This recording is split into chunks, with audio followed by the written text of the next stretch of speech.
Bonjour à tous, bienvenue dans notre webinaire aujourd'hui. On va parler de la prise en charge à 100% des formations pendant le chômage partiel. Et donc c'est un webinaire qui a été organisé en collaboration entre HEC, Lingueo et ZIO. On est ravis de vous avoir avec nous aujourd'hui. On est dans un petit webinaire assez intimiste, on est une trentaine de personnes, donc c'était le but d'aujourd'hui, que vous puissiez répondre, qu'on puisse répondre à vos questions de manière très simple. Hop, alors moi je me présente, je travaille à Paris, c'est l'accélérateur de start-up du Crédit Agricole, et aujourd'hui avec Christophe Fourligny-Duc, qui est le directeur général de Startup Inside. On est là pour décrypter ce dispositif FNE Formation ensemble. Alors Christophe, peut-être que tu veux te présenter en deux petits mots. Oui, alors je vais surtout dire peut-être deux petits mots sur le village, sur Startup Inside et ZIO. Moi, j'ai un passé en agence de communication et depuis un petit moment, je m'intéresse à la culture des organisations et notamment ce qui leur permet d'être plus agiles, d'accompagner des changements, de les mettre en œuvre et d'engager le plus largement leurs collaborateurs. Donc, ce qui nous a motivés quand on a lancé avec l'équipe du village ce programme ZIO, c'était la volonté de partager l'esprit d'entreprise plus largement dans les grandes organisations, parce qu'on est convaincu que là-dessus repose l'efficacité et la transformation de tous les types d'organisations. Et donc, on a une pour les managers de demain, où on essaye de développer des nouvelles méthodes de travail, des nouvelles agilités, plus de collaboration.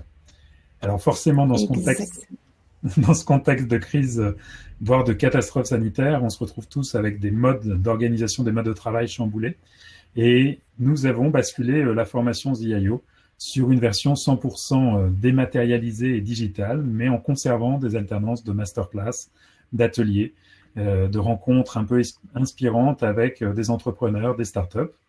Et nous avons la chance aujourd'hui d'avoir des experts de la formation qui vont pouvoir nous expliquer comment accompagner le passage sur de la formation de tous vos salariés qui sont aujourd'hui concernés par du chômage partiel. Je ne sais pas, Amélie, si tu veux du coup passer sur le... Non, c'est parfait. Je voulais juste qu'on se fixe 3 règles d'or aujourd'hui pour cette session qui va durer une petite heure. Tout d'abord, si vous avez des questions à poser, ne les posez pas dans le chat. Vous avez directement l'onglet questions pour les poser et on y répondra. Essayez de bien concorder vos questions avec le thème du slide pour qu'on puisse y répondre plus facilement. Également à noter qu'on vous enverra un récapitulatif de tous nos échanges à la fin de cette session. Donc vous n'avez pas besoin de prendre de petites notes. Et un dernier petit exercice que je vous demande de faire, je vois qu'Arnaud a déjà commencé, c'est tout simplement dans le chat d'écrire votre prénom, l'entreprise dans laquelle vous évoluez en ce moment et la ville d'où vous venez. Ça nous permet de mieux vous connaître également et c'est plus facile pour nous. Alors, super. Donc, je vois qu'on a des gens de Paris, de Grenoble, de Niort, de Perpignan, pas mal de gens de Paris, Versailles. Super. On est une quarantaine de connectés, donc on va avoir une quarantaine de personnes. Super. Ok, parfait. Je vous laisse continuer de remplir. Christophe, tu veux peut-être faire une introduction contextuelle sur pourquoi on est là aujourd'hui et pourquoi c'est important de traiter ce sujet du FNE formation?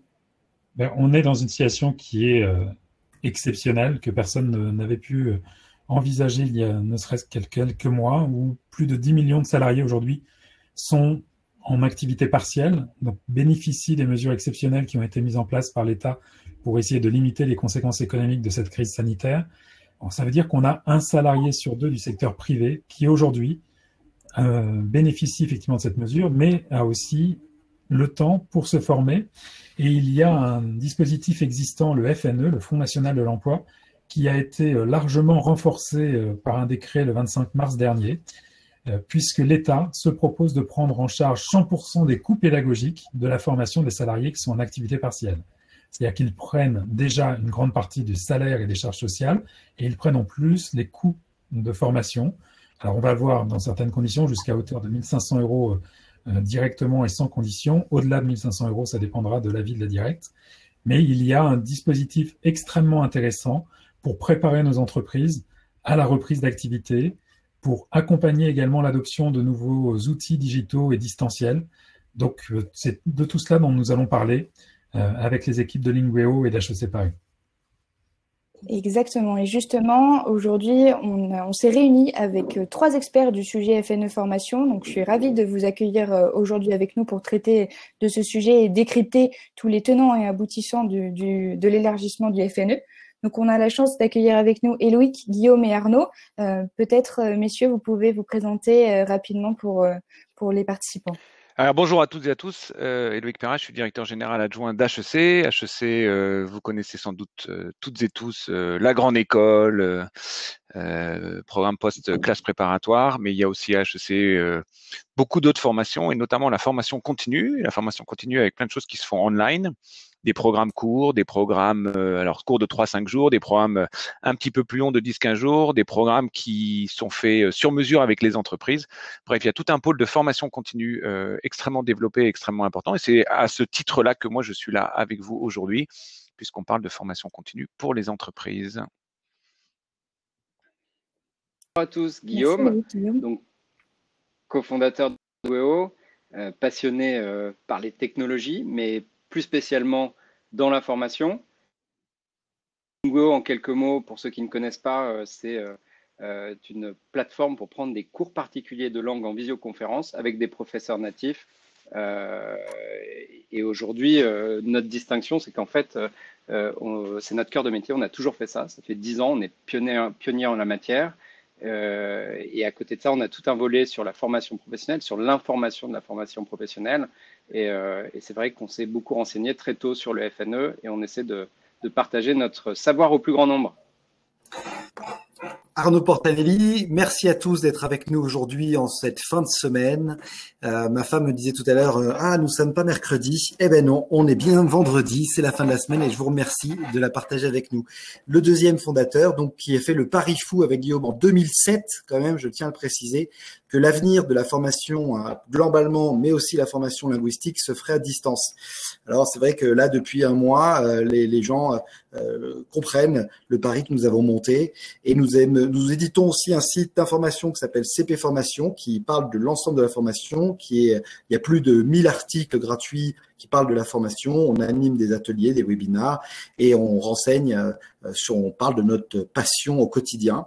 Je suis aussi chroniqueur sur une chaîne de télé que tout le monde n'apprécie pas, qui s'appelle BFM Business et je suis aussi administrateur d'une fédération qui est la Fédération française de la formation professionnelle, plus connue sous son petit nom, la FFP.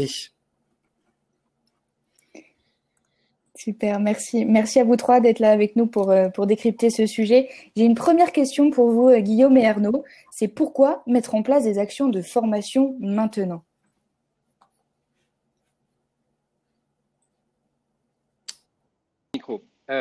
Pourquoi maintenant ? Parce qu'il y a déjà une volonté de l'État dans ce contexte qui est très particulier.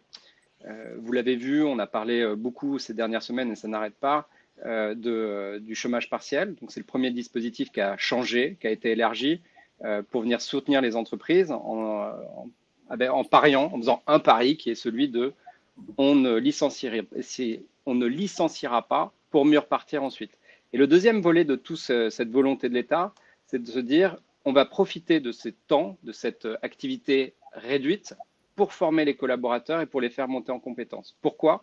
Pour mieux ressortir de la crise. À ceci, pour mettre tout ça en place, l'État a décidé de dire ça ne coûtera rien aux entreprises. Et c'est ce qu'on va vous expliquer aujourd'hui. Ensuite, si on pense plus aux collaborateurs de votre organisation, de votre société, c'est un moment qui est assez propice pour se former parce qu'ils passent beaucoup de temps chez eux. Ça prépare, comme je disais, tout en montant en compétences, la reprise d'activité. Et je l'ajoute au passage, mais c'est aussi répondre à une obligation légale qui est celle de former tous les 6 ans. Alors bien sûr, cette obligation était un peu étendue jusqu'au 31 décembre de cette année, mais c'est aussi une bonne occasion pour y répondre et être dans les clous pour éviter cette fameuse pénalité de 3 000 € par salarié. Ouais. Je veux juste remettre de l'emphase sur ça parce que Guillaume, les mots sont parfaits, mais les conséquences peut-être peuvent être accentuées. 3 000 € par salarié tout de même, qui devait tomber le couper cette année. On a 12 mois de plus en tant que les DRH et les grandes sociétés, mais c'est quand même pas facile. On connaît votre quotidien, on sait combien c'est dur dans les grands groupes de former tout le monde, de faire les entretiens individuels. Et l'État a volontairement accepté que toutes les formations qui vont être mises en place dans le cadre de ce FNE sur cette période de chômage partiel rentrent dans le dispositif d'accompagnement de l'individu. Ils auraient très bien pu dire non, puisque c'est nous qui payons à 100%, on considère pas que c'est vous qui accompagnez votre salarié. La seule chose qu'ils ont dit, c'est que vous n'avez pas le droit de former vos salariés à des formations qu'on appelle les formations obligatoires, type CACES, sécurité, ces choses-là. Mais pour tout ce qui est haute formation, vous y avez le droit. Et ils ont ouvert le champ des possibles, on y viendra juste après. Je veux juste dire que c'est même pas que les formations certifiantes. Pour finir ce slide, j'ai envie de vous donner un message. Vous devez retenir quelque chose de cette réunion, c'est qu'il n'a jamais été de meilleur moment pour former vos salariés. C'est un peu quelque chose de complexe à dire parce que effectivement, on pourrait parler d'opportunisme ou d'opportunité dans un contexte sanitaire en crise. Ce sont des termes qu'il ne faut pas ou que nous n'emploierons pas. Pour autant, vous avez le compte personnel de formation qui fonctionne. Ce mois-ci, chacun de vos salariés devrait toucher entre 500 et 800 € de plus directement attribués sur leur compte personnel de formation. Vous avez la possibilité d'abonder les coûts, les CPF. Alors bien sûr, la plateforme d'abondement n'est pas lancée, elle va certainement arriver qu'en septembre prochain, elle devait arriver en juin, ça va être décalé. Pour autant, si vous identifiez un organisme de formation de qualité, vous pouvez faire des doubles factures, c'est-à-dire l'individu va mobiliser son compte personnel de formation et vous abonder une certaine somme. Alors là, bien sûr, vous l'avez compris, je ne parle pas pour les individus qui sont dans le chômage partiel, mais je parle pour les 15 autres millions d'actifs qui sont en emploi et qui potentiellement auraient envie quand même de se former pendant cette période. Et il y en a beaucoup, parce que même en emploi, les gens sont quand même à la maison, ils peuvent plus aller au cinéma, plus aller au restaurant. Et faire des formations, c'est un moyen de s'occuper mentalement et de s'élever, de monter en compétences. Et pour les 10 autres millions, parce que comme vous le savez, on a dépassé la barre symbolique des 10 millions, on en a 10 200 000 hier, ces gens-là peuvent bénéficier du FNE, qui est un ancien dispositif aménagé. Et l'ensemble des fonds que vous allez investir chez eux, on va voir comment très techniquement, après, c'est Éloïc qui vous parlera de la trésorerie, et donc un HEC qui vous parle de l'argent, vous pourrez lui faire confiance. Ça a été vraiment pensé pour vous faciliter la vie, pour que vous disiez, non seulement l'État vient vraiment m'aider. L'État, en ce moment, est en train d'investir sur la France. C'est cher, ça va coûter cher, mais le but, c'est de faire en sorte que vous licenciez pas vos salariés, que la reprise puisse se faire dans son temps, mais qu'il n'y ait pas le réflexe qui peut être un réflexe naturel et compréhensif de dire mon activité souffre, je fais du licenciement économique. Et Loïc, est-ce que tu peux nous dire peut-être un peu plus sur avant-après, effectivement, qu'est-ce qui était avant le… Alors effectivement, il y a deux, c'est le slide d'après, il y a deux questions alors très très importantes et puis après effectivement comme le disait Arnaud, il y a les aspects de trésorerie qui en période de crise sont absolument fondamentaux pour une entreprise. La première question, c'est quelles sont les entreprises qui sont concernées? Et c'est vrai qu'au tout début, on s'est posé la question un peu de savoir dans quelle mesure le FNE allait rester sur le périmètre un peu habituel du FNE qui était des entreprises de moins de 250 salariés. En tout cas, ce qu'on pouvait effectivement attendre. Et là aussi, dans la même ligne ce qui a été évoqué par Arnaud, il y a eu une volonté d'ouvrir très largement. Et maintenant, c'est toutes les entreprises privées dont les salariés ont accès au chômage à temps partiel qui sont concernées. Donc, quelle que soit la taille, d'accord. Et donc, j'ai effectivement vu dans les entreprises ADP, dans le chat là tout à l'heure, Aéroport de Paris, etc., etc. Enfin, toutes les entreprises, quelle que soit la taille, sont éligibles au système. Et donc, il y a vraiment une volonté massive de former non pas seulement les managers et les salariés des PME ou TPE françaises, mais il y a effectivement tout le tissu économique et industriel. Donc, ça, c'est le premier point, les entreprises concernées. Le deuxième, c'est quels sont les salariés qui sont concernés.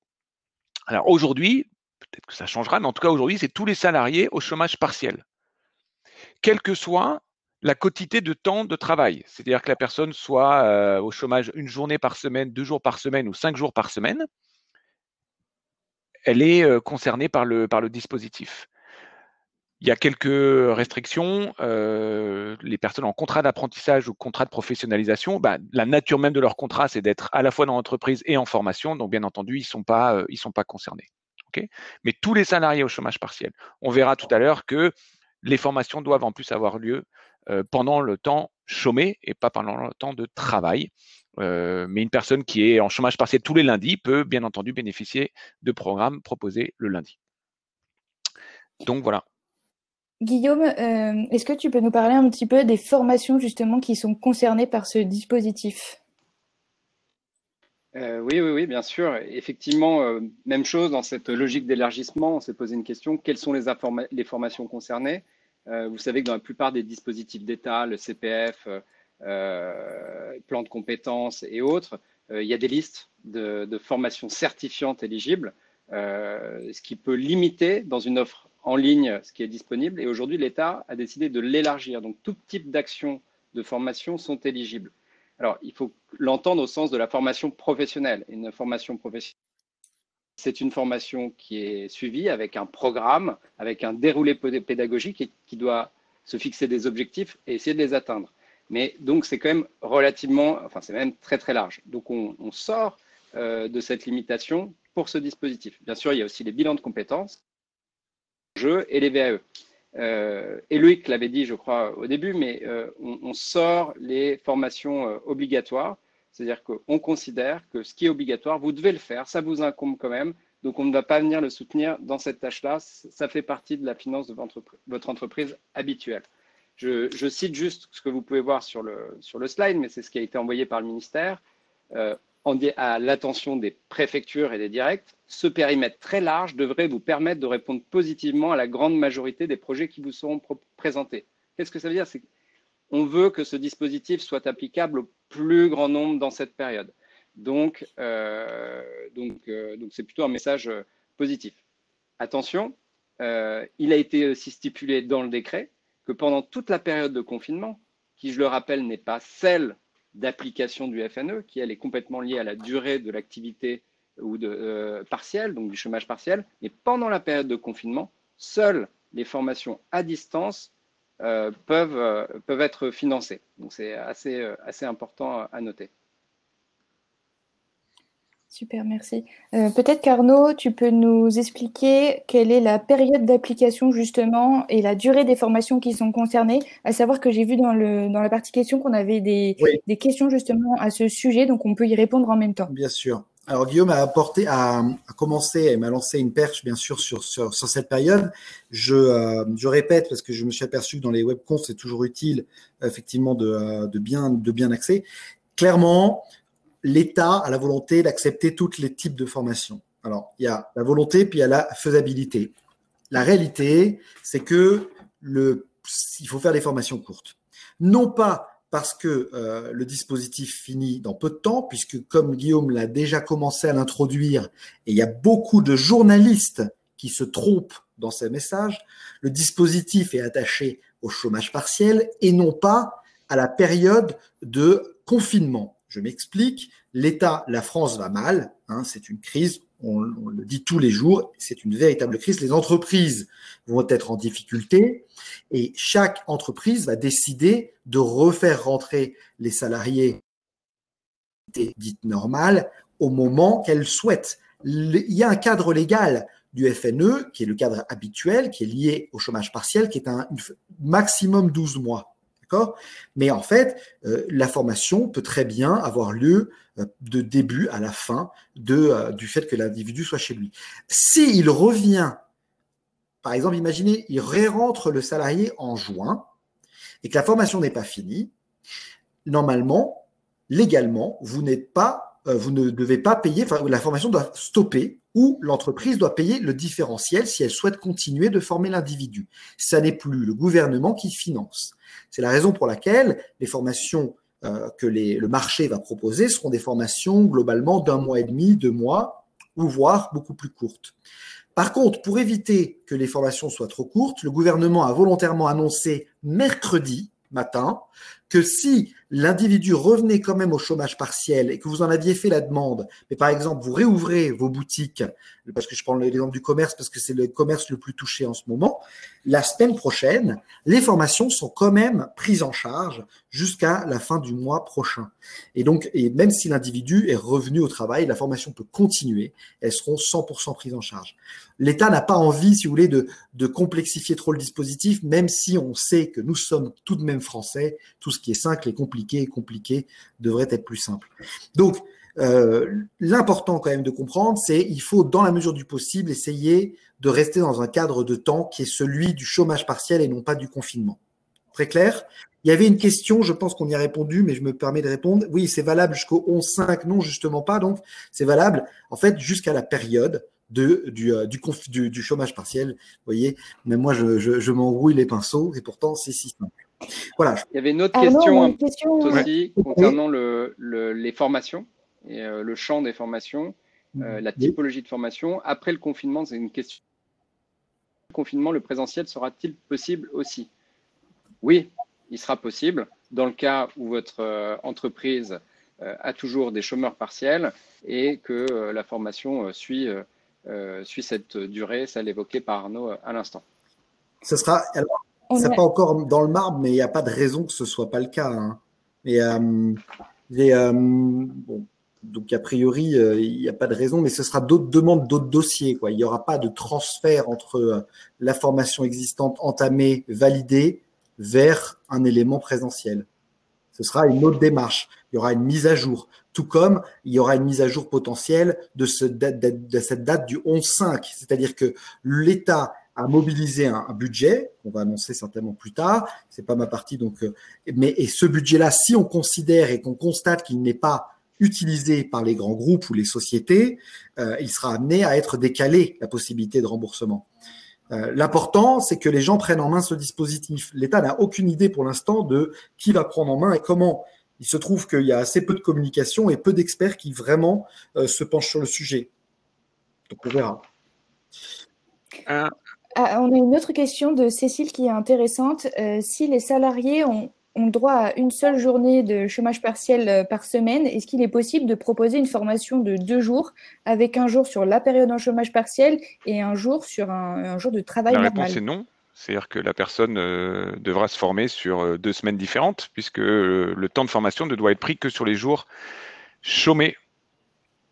Donc, c'est comme écrit à l'écran, hein, pendant les heures indemnisées au titre de l'activité partielle.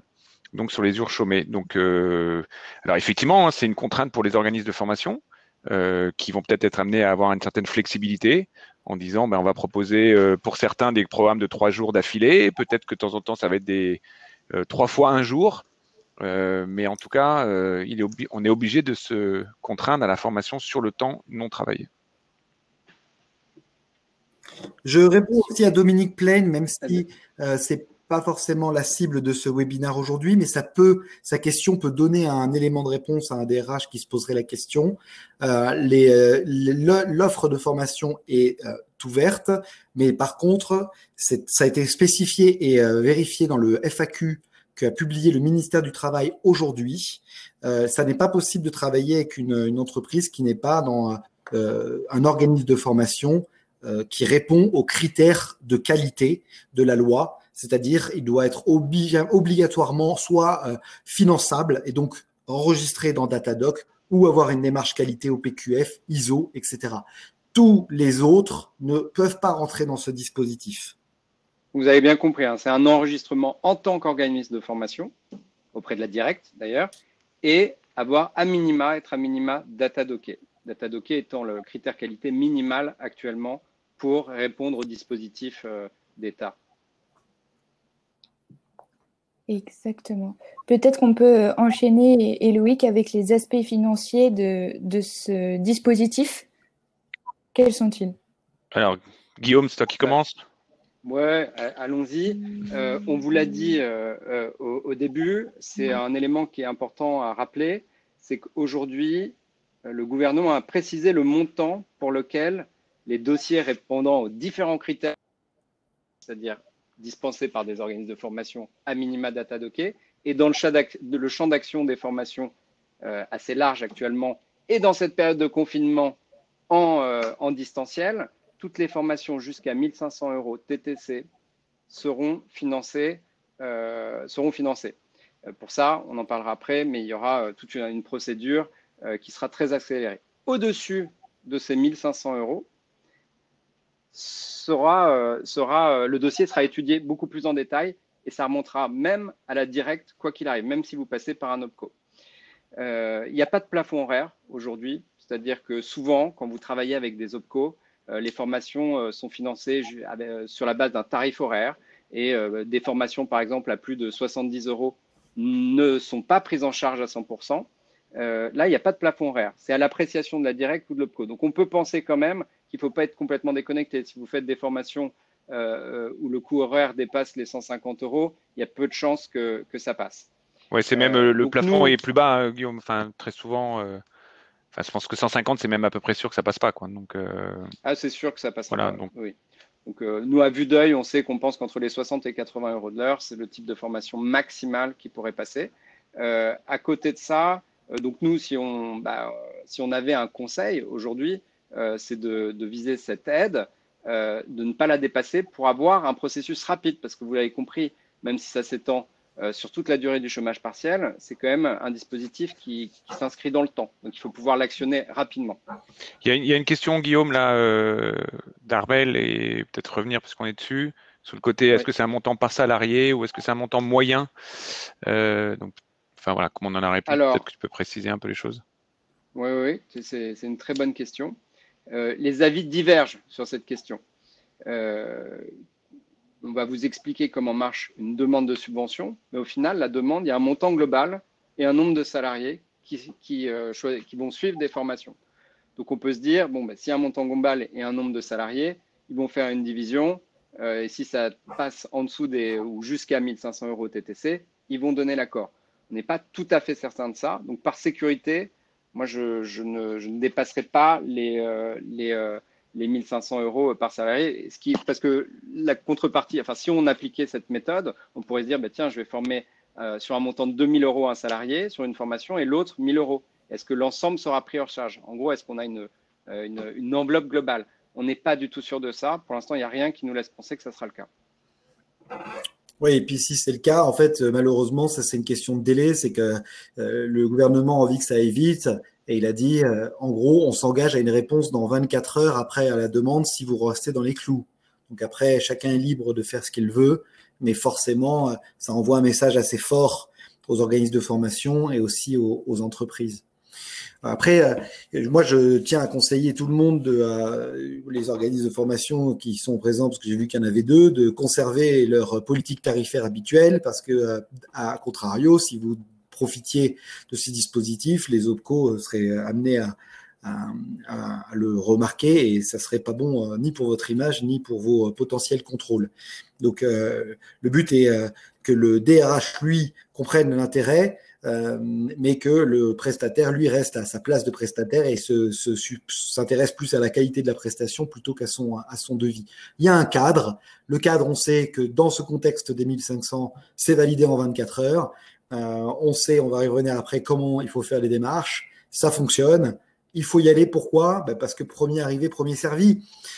Il y a un budget, une grosse enveloppe. C'est la première fois dans l'histoire de la formation, la première fois depuis 1970, date à l'époque où les syndicats ont commencé à mettre en place les premières réformes qui ont après lieu et de la naissance du DIF et du compte personnel de formation, que l'État finance autant comme ça, de manière illimitée théorique, parce qu'en fait, il y a quand même une enveloppe d'un demi-milliard, mais tout de même, c'est considérable quand on sait que le budget moyen dépensé en annuel est entre 600 et 800 000 €.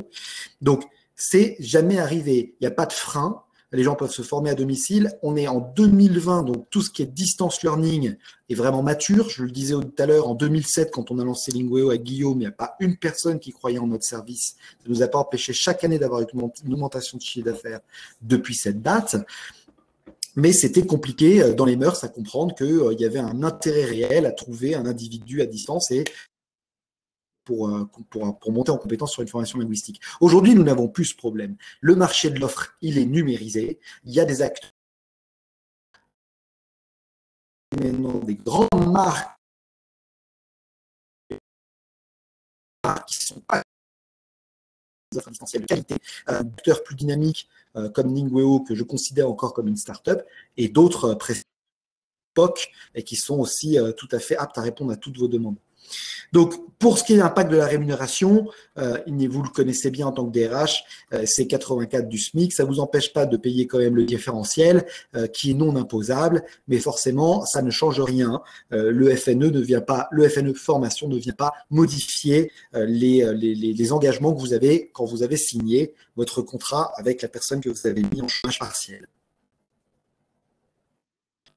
Loïc, peut-être les trésoreries.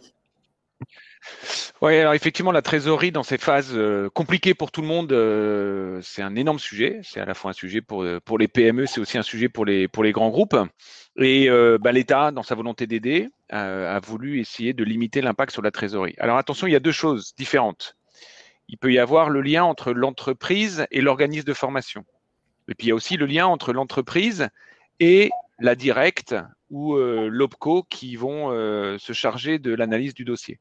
Donc, dans un certain nombre de départements, de régions, le lien va être entre l'entreprise, on vous donnera tous les détails un petit peu après, et la directe.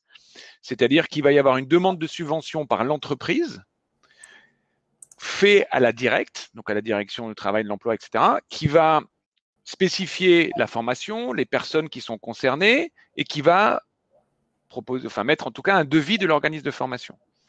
Par retour de mail, la directe donnera son accord avec l'envoi d'une convention et signature d'une convention. L'idée, c'est que 50% de la demande de subvention soit payée à ce moment-là. Donc, une sorte d'avance de trésorerie de la directe vers l'entreprise. Donc, imaginons que vous envoyez 100 personnes à 1500. Okay. Bon, ben voilà, vous allez avoir 150 000 euros qui vont tomber et l'idée, c'est qu'il y en ait 75 000 qui vous soient donnés à ce moment-là. Et les 50% restants seront payés à la réalisation de la formation, donc à la fin de la formation, et à la production d'un bilan par l'organisme de formation. Attester que le salarié a bien assisté à la formation, qu'il l'a suivi et qu'il a validé les différentes attentes, en tout cas liées à la formation. Okay. Donc ça, c'est le critère, c'est la façon dont les choses vont se passer entre l'entreprise et la directe. Après, il y a un contrat entre l'entreprise et l'organisme de formation, et là, c'est un aspect contractuel. Donc, l'organisme de formation dira peut-être, vous me payerez tout à 60 jours à la fin. Il dira peut-être, comme vous touchez 50% au début, vous allez me payer 50% de la formation au début et puis le reste après. Là, c'est un lien contractuel entre l'entreprise et l'organisme de formation. Alors maintenant, dans un certain nombre de départements, de régions, c'est les OPCO qui vont être amenés à gérer, les directs ont délégué aux OPCO et ont signé des conventions avec les OPCO pour que ce soit les OPCO qui soient en charge du processus. Dans certains cas, les OPCO vont mettre en place de la subrogation, c'est-à-dire que les fonds ne transiteront pas vers l'entreprise, mais ce sont les OPCO qui payeront directement les organismes de formation. Alors là, c'est encore mieux, c'est-à-dire que tout est pris en charge par l'État et les OPCO sont amenés à payer directement les organismes de formation. Donc, il n'y a aucune sortie de cash à aucun moment par l'entreprise.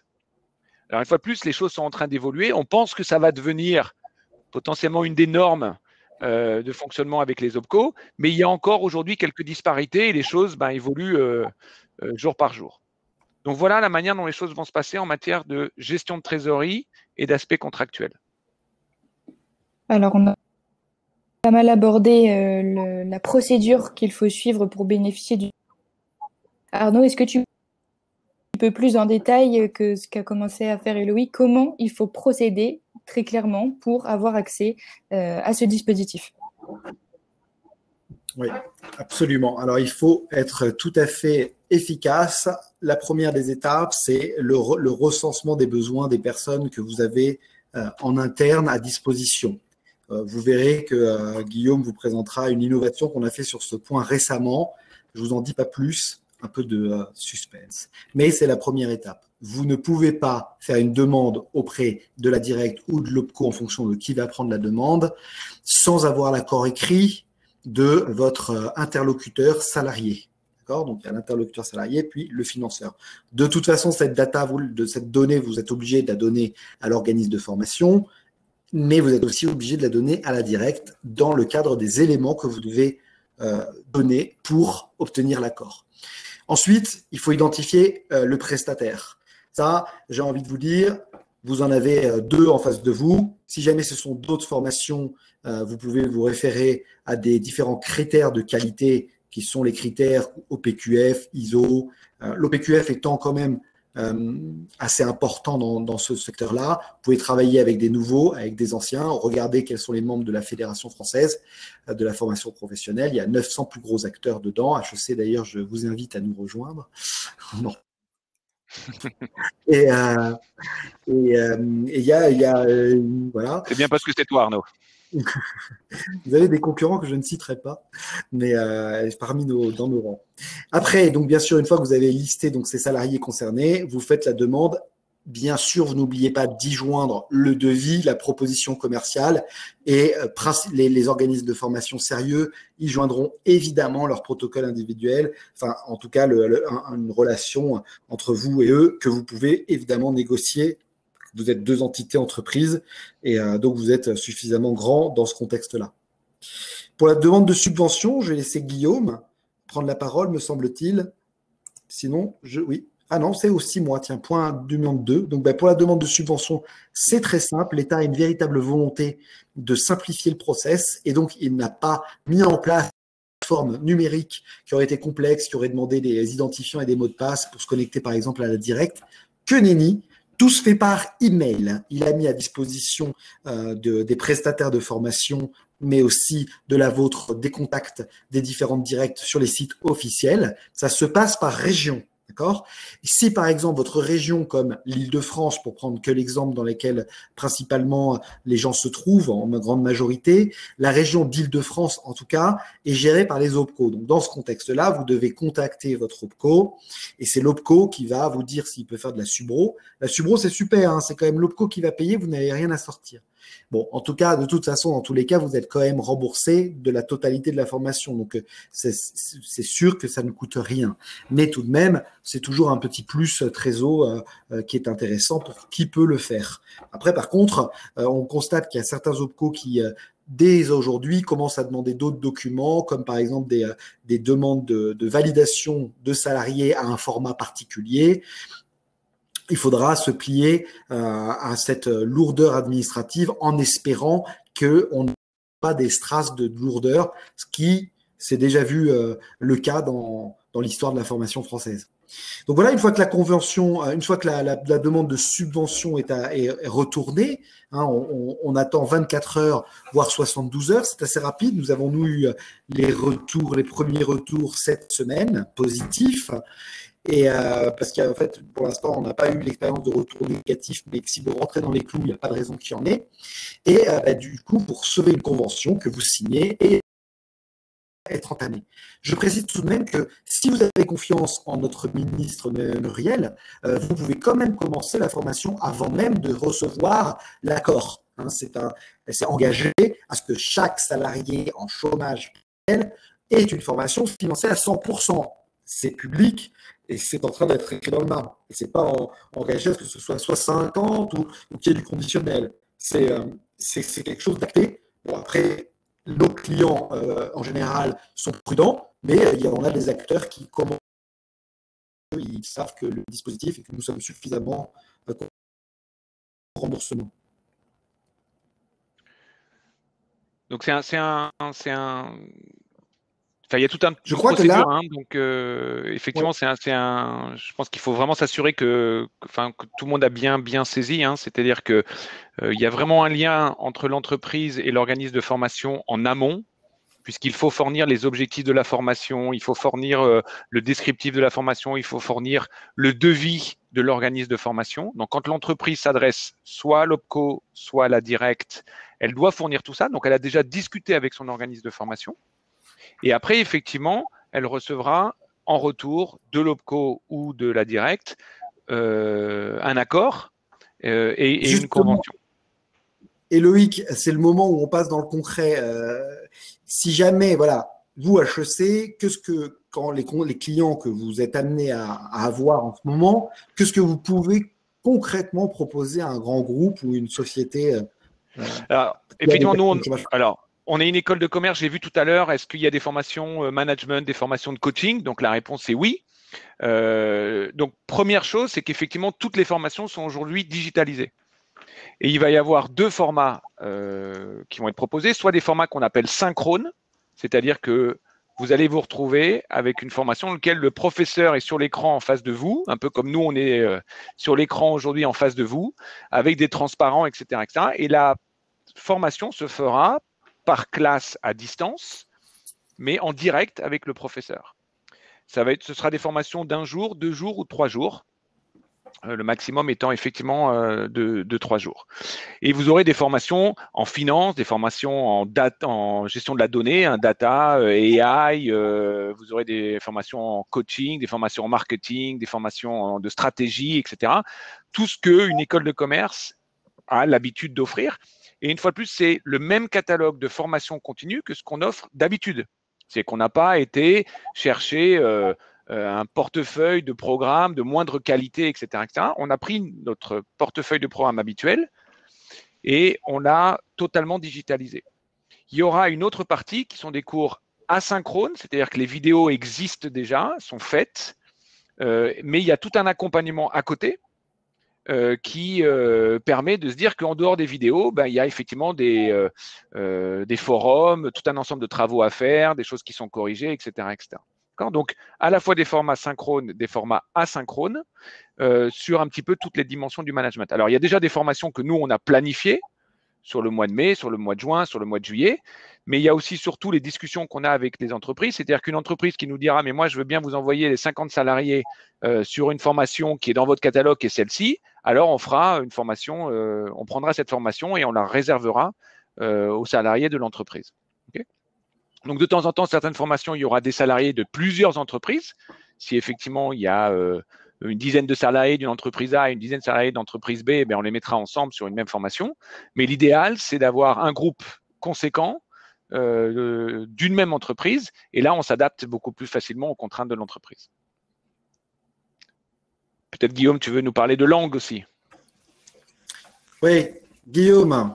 Je pense que tu as des petites annonces à faire sur la façon dont nous avons géré. On a perdu Guillaume. Bon, je vais le faire moi. Effectivement, si je devais faire simple, nous proposons une seule et unique offre qu'on adapte évidemment aux besoins du client, mais on a souhaité faire une offre de 25 heures, c'est-à-dire Guillaume est revenu. Donc, j'avais l'offre, je disais juste pour l'offre, 5 heures par semaine, 1 heure de pratique minimum par jour pendant 5 semaines. Voilà l'offre packagée qu'on a donnée, on l'a reperdu.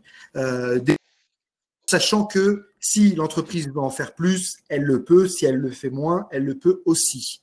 Et grosse innovation que Guillaume a lancée cette semaine pour certains clients, qui est vraiment quelque chose qui va être assez game changer, c'est qu'on va un peu plus loin dans la démarche. On va maintenant accompagner les DRH et leur faciliter grâce à une plateforme la possibilité de récupérer légalement les demandes de rentrer en action de formation qui vont leur permettre de vraiment pouvoir dire nous avons la validation de l'individu de son souhait de rentrer en action de formation.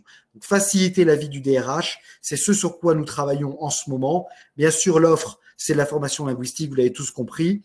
Ce que vous savez peut-être pas tous, c'est qu'on fait aussi, on n'a que 60% d'anglais, mais on fait aussi de l'accompagnement à l'orthographe, aussi de la langue des signes, de l'italien, du chinois, et que, comme vous l'avez compris peut-être, mais je le répète, ce ne sont que des formations individuelles, un seul prof, un seul élève, et il parle par Skype toutes les semaines, voire peut-être 2 heures même par jour s'il le souhaite. Mais nous, on recommande 1 heure parce que vous voyez, le temps, c'est long. Ça fait 45 minutes qu'on échange. Je trouve que 1 heure par jour, c'est très bien. Ça permet vraiment de progresser. On peut échanger par écrit, envoyer des documents, mais 2 heures, ça devient assez conséquent.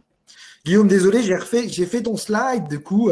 On a eu des mais attends, mais au contraire, c'est très bien. Mais alors, je veux juste savoir si tu as parlé, parce que je t'entends parler de l'offre Lingueo. Oui. Mais en fait, il y a des problématiques qui sont plus liées au RH. Est-ce que tu les as abordés? Alors, non, j'ai dit qu'on réfléchissait. Alors, j'ai un petit peu, mais je voudrais que tu quand même en précises, parce que pour moi, c'est vraiment quelque chose de magique, dont tu as eu l'idée, toi. Bravo cette semaine. Guillaume m'a appelé, Arnaud, j'ai un truc. Et franchement, moi, je trouve c'est canon. Dis-nous, c'est simple, mais ça aide vraiment les DRH. Oui, non, mais c'est pas une révolution, mais efficace. Donc, vous l'avez compris, l'offre, finalement, nous, on la change pas. Elle est déjà adaptée au dispositif en termes de timing, en termes de typologie, en termes de moyens. C'est de la visioconférence, etc. Sauf qu'on travaille de plus en plus avec des gros groupes. Et là, on se rend compte que vous, RH, vous, responsables formation, en fait, tout ce qu'on vous a expliqué là dans la partie 1 du slide, identifier les besoins de la formation en interne, surtout dans cette période, identifier les OF, avoir les accords écrits de leur part, générer les devis, faire la demande de subvention, mais ça représente un boulot qui est faramineux et souvent, en ce moment, c'est une surcharge de travail qui est titanesque. Alors, nous, sur la partie langue, on a mis en place un système d'automatisation de ça, c'est-à-dire qu'en fait, on fait une page pour chacun de nos grands comptes qui leur permet de recueillir les besoins de l'entreprise et de générer automatiquement un accord écrit de leur part. Et à ceci s'ajoute le listing complet et détaillé avec la liste des formations que vous allez pouvoir remettre à l'OPCO ou à la directe. Ça veut dire que les deux choses les plus pénibles vont être automatisées. Vous allez c'est déjà beaucoup, mais communiquer sur ces pages au sein de vos entreprises en ce qui concerne l'offre langue en l'occurrence. Et ensuite, tout sera généré facilement et vous pourrez gagner du temps parce qu'encore une fois, il y a une gestion de timing un peu serrée et avoir tous les éléments légaux et officiels, les éléments de preuve, comme on les appelle dans le monde de la formation professionnelle, à disposition. Voilà. Ouais, c'est un point effectivement clé, hein, et je pense que les différents organismes de formation auront peut-être des mesures un peu différentes, mais l'idée c'est que on a vraiment envie d'accompagner au maximum le DRH qui, dans cette phase où il y a des enjeux de gestion du chômage partiel, des gestions du télétravail, enfin bon, moi je pense que c'est une entité du groupe en général où il ne doit pas y avoir beaucoup de chômage partiel parce que je pense qu'ils sont particulièrement bien occupés. C'est du travail supplémentaire pour eux et donc l'idée c'est de les accompagner le plus facilement possible pour simplifier les démarches. Donc l'État a voulu simplifier les démarches et je pense que nous, là, que ce soit Lingo, HEC, l'idée c'est de simplifier aussi énormément les démarches de manière à ce que on prenne en charge tout un ensemble de choses et que vous puissiez vous concentrer sur l'objectif de quels sont les salariés qui doivent bénéficier de la formation. Franck. Exactement. Je me permets juste de… On t'entend plus. Donc, je vais répondre à Franck pendant que ton son revienne. Franck. Tu es sur mute, Amélie. C'est bon, voilà. C'est bon. Je suis revenue. Mais vas-y. Je réponds juste et je te laisse. C'était juste sur la question de Franck qui est importante. C'est une question cruciale, hein, la trésor. C'est les 50% de remboursement de la directe ou de l'OPCO, vous les touchez dès l'accord. Donc, imaginez, demain, vous identifiez les besoins de vos salariés, vous faites l'accord, vous recevez l'accord lundi ou voire mardi matin. Vous touchez les 50% du montant demandé de la subvention tout de suite. Et ce qui vous permet après de payer les 50% à l'organisme de formation, voire la totalité, ça vous regarde, mais en tout cas d'avoir de la trésorerie pour quand même de donner de l'argent, si possible, à l'organisme de formation un petit peu. Il n'est pas question de faire la quête aujourd'hui, mais sachez quand même que les entreprises de formation sont avant tout des entreprises, qu'elles ont besoin de trésorerie, tout comme vous, pour financer les formations. Après, tout se négocie, bien entendu. Excuse-moi. Alors, juste Arnaud, ce que disait la question de Franck, si je la comprends bien, c'est aussi les 50% restants. Et les 50% restants, est-ce que c'est à la fin de la formation? Imaginons qu'ils ont demandé plein de formations, certaines s'arrêtent le 22 mai, d'autres s'arrêtent le fin juin et d'autres s'arrêtent en septembre. Oui. Ce que nous, on a compris effectivement, c'est que dès que le bilan de l'organisme de formation est produit et l'attestation comme quoi la personne a réalisé la formation, ce bilan-là peut être envoyé et les 50% restants sont payés au fur et à mesure où on finit les formations et non pas un jour à la fin de toutes les formations, quoi. Voilà, c'est vraiment au fur et à mesure. C'est exactement ça. C'est vrai que c'est logique, sauf avoir effectivement une formation qui finit tout le monde au même moment, ce qui n'arrivera quasiment jamais, quoi. Mais oui, tu as raison. Exactement. Je me permets donc de compléter. Vous avez bien défini la procédure à suivre pour bénéficier du dispositif. On a bien compris que pour disposer de ce dispositif, il fallait travailler avec des organismes de formation au moins datadockés. J'ai vu encore pas mal de questions à ce sujet. Merci Guillaume et Arnaud de nous avoir présenté Lingueo. Merci Loïc d'avoir présenté les dispositifs que met en place HEC. Je voulais juste rajouter une ligne sur ZIO. Donc, c'est ZIO aujourd'hui qui vous accueille pour ce webinaire. Je sais qu'on a pas mal d'entreprises qui sont présentes et qui sont des partenaires du village ByCA ou de Startup Inside. Je voulais juste dire une phrase sur ZIO. ZIO travaille aussi sur comment le manager peut évoluer et comment il peut s'adapter au travail à distance. Et donc, on a un programme de formation que nous faisions en présentiel avant cette crise sanitaire et qu'aujourd'hui, on a transformé en présentiel et donc qui est justement qui peut bénéficier de ce dispositif FNE. Donc, n'hésitez pas également. Je vois qu'on a pas mal de questions qui arrivent également. Est-ce que vous voulez qu'on prenne encore peut-être 5 minutes pour répondre aux questions qui restent? Avec plaisir.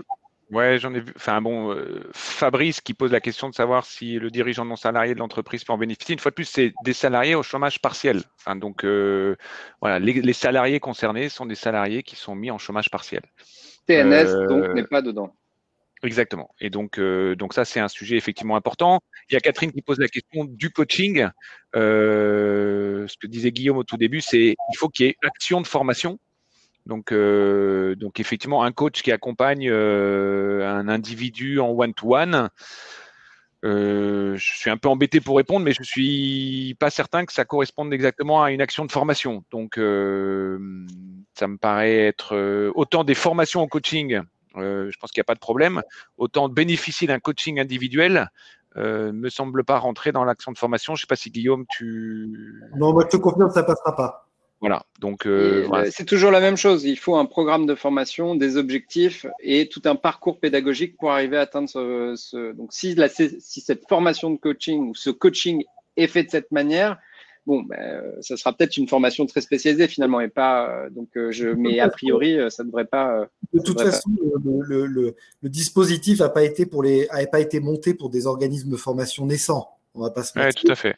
Il est fait pour des organismes de formation qui sont déjà datadockés depuis très longtemps et dont le datadock est une procédure, et d'ailleurs qui n'est pas obligatoire, parce que quand on est au PQF, par exemple, ou ISO, on n'a pas besoin de datadock. Et donc, les entreprises vont travailler avec des organismes de formation qui ont déjà l'habitude de produire tous les éléments justificatifs d'action de formation, parce que ça fait partie des éléments qualité qui font partie de leur ADN. C'est pour ça qu'ils vivent. Une question que je voulais soulever, c'est effectivement donc la notion de salarié. C'est une question importante d'Isabelle. Oui, quand vous faites appel à ces dispositifs, le salarié ne touche pas à son compte personnel de formation. Ça paraît évident, mais je me permets de répondre à cette question. Il est intact, le compte personnel de formation. C'est une chose qui est différente, c'est un autre monde. Ça ne veut pas dire que vous, en tant que directeur directeur des ressources humaines et peut-être même artistique, vous ne pouvez pas aussi demander par la suite à l'individu d'utiliser son compte personnel de formation. Mais s'il est en chômage partiel, ça n'a aucun sens en ce moment. On a une autre question de Fabrice qui demande s'il est possible de faire 2 formations pour le même salarié si les 2 formations ne dépensent pas 1 500 € TTC. C'est une très bonne question. On n'a pas la garantie aujourd'hui, mais a priori, oui. C'est-à-dire qu'en fait, on n'a pas un coût pour une formation n'excédant pas 1 500 €, mais une fourchette de 1 500 € par salarié. Donc, tout indiquerait que c'est possible. On n'en a pas. Il y a encore quelques incertitudes. Donc, juste avec une simple interprétation, on dirait oui. C'est de l'interprétation. Merci Guillaume. On a une autre question de Jonas qui demande si l'entreprise est remboursée à 100% sur la base du TTC ou du hors-taxe. L'entreprise est remboursée à 100% du coût pédagogique qui sera indiqué sur la proposition commerciale. Donc, qui, comme on vous l'a dit, ne devrait pas excéder 1 500 € par salarié. TTC. Exactement. On a une autre question de Franck qui reste dans cette même lignée. Les 50% après réalisation de formation sont-ils payés à l'entreprise après chaque formation ou une fois que l'ensemble des formations prévues dans la convention a été réalisé? Alors, Amélie, tu ne nous as pas suivis, mais on a répondu. Pardon. Ouais, on vient de répondre tout à l'heure. Merci beaucoup. On a une nouvelle question qui est arrivée, mais moi, elle ne s'affiche pas sur mon ordinateur. Ah ben, écoutez, bonne transition pour vous saluer. De toute façon, je pense que les questions, si elles arrivent après, Amélie, pardon, s'est engagée à y répondre. Donc, s'il n'y a pas de questions dans les 2 secondes, je vous invite à passer un bon vendredi et à retourner à mettre en place vos plans de formation, solliciter vos salariés, vraiment profitez-en. N'oubliez pas que vous pouvez contacter l'ensemble des partenaires et des équipes de ce membre. Le premier slide, vous aviez nos coordonnées email. N'hésitez pas non plus à nous ajouter sur les LinkedIn respectifs des différents. Et puis sur ce, je vous souhaite un bon vendredi et un très bon week-end à tous. Eh bien, merci à tous et merci à nos 3 experts d'avoir participé à ce webinaire et d'avoir répondu à toutes les questions. Et puis, on vous envoie tous les éléments par la suite. On n'a pas eu de questions, donc c'est bon. Merci. Bon vendredi, bon week-end à tous. Merci à tous. Merci à tous. Au revoir. Très bon week-end. Au revoir.